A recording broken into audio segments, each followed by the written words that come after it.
我叫唐雅凤，绍兴人。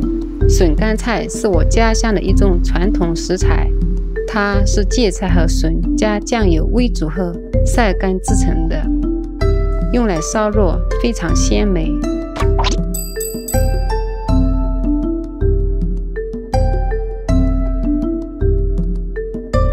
首先，洗净的五花肉趁水，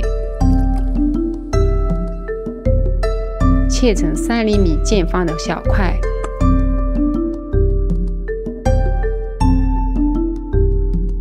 热锅，放入五花肉煸炒至出油，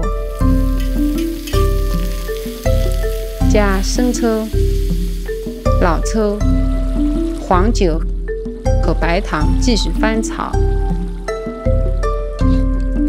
等汤汁微微收干后，盛出备用。在砂锅底铺一层笋干菜，然后码上一层肉块，再依次铺上一层菜和一层肉，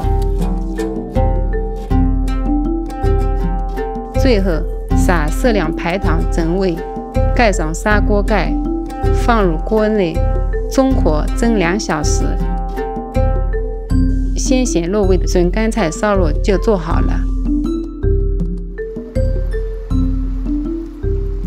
做干菜肉最好选用笋干菜，笋干菜不用清洗，清洗过之后就没有笋干菜的原汁原味了。最好选用五花肉，也可以选择稍微肥一点的。